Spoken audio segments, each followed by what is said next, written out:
Bubbles and I have been together for the last 38 years. We've had an incredible adventure and had an amazing life. Take a look. All right, good girl. Bubbles, take this.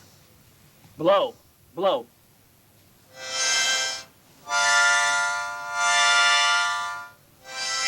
Good girl, all right. Good girl. Every breath that she takes goes in and out of that schnoz.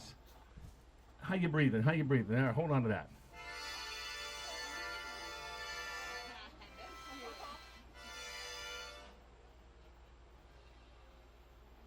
Thank you very much. What a lovely little song, Bub. So Bubbles has been a part of our family since she was just about a year, maybe a year and a half old. My dad rescued her from South Africa, and when she came over here, he treated her like she was his baby. His first child is what he always tells us, that Bubbles was his first. Good afternoon, guys. This is my little girl, Bubbles.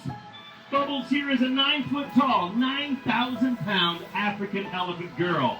This baby was so tiny when I met her 37 years ago that I could pick her up. She was a tiny little ivory orphan, lost in Africa, nowhere to go. Hundreds of baby elephants were lost on the side of the road during the massive ivory poaching that ran rampant in Africa in the 80s, but is still today really terrible. Those baby elephants are going to only survive if someone dedicates their life to them. There's virtually no elephant orphanages in Africa. Bubbles looked healthy enough to be able to survive. She'd eat out of your hand, she'd follow you around, and because of that, we thought she was going to make it. So we got her on a 747 in Johannesburg, South Africa, and we flew her to Atlanta, Georgia. That tiny little elephant moved out of that plane into my truck and really directly into our hearts. That incredible kid was just looking for love, and we were able to provide what she needed. She wanted you to be right next to her at any given time. She was always looking for you to be able to touch her. If you couldn't touch her, then she wasn't satisfied you were close enough. She wanted to be able to put that nose on you and be able to hang around and just be one with the family at any given time. Now this little girl needed you to be able to touch her and hand feed her. She had to have the food put into your hand and put into her mouth. To be able to sleep at night, you had to hold that trunk and let her fall asleep right next to you. If you weren't there next to her, then she wasn't going to sleep and she wasn't going to eat. So it was around-the-clock activity to care for this amazing baby elephant.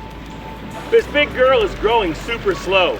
That giant elephant lady was so petite and just moving along 4 or 5 inches in a year for growth. So 10 years go by, Bubbles is growing up, but not a lot. She's still so small she can fit through the front door. And at that same time, I have 4 kids during those 10 years. And this elephant lady, she's growing up and she became the nanny or the sister to all of my kids. She's there hanging out, watching us. She's always wanting to be involved. Dinner time comes along, Bubbles is there, ready to eat. She can still fit right through the front door.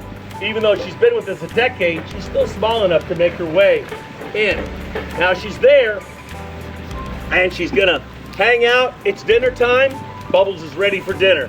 Kids are there. It's gonna be spaghetti night. Put the kids up on her back. Cook up a big pot of spaghetti. Give the kids a big bowl of spaghetti.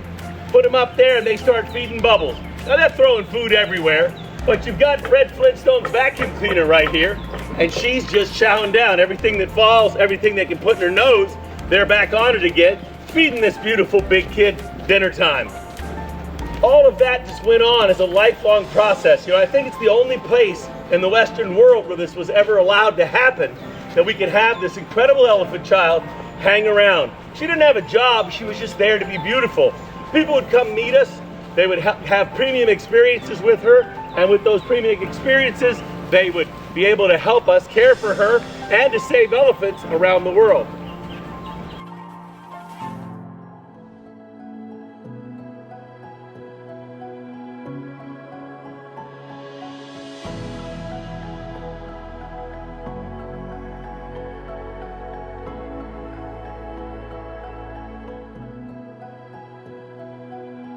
Hey guys, thanks for tuning in. There are 6 more episodes like this. Take a look. It's great stuff.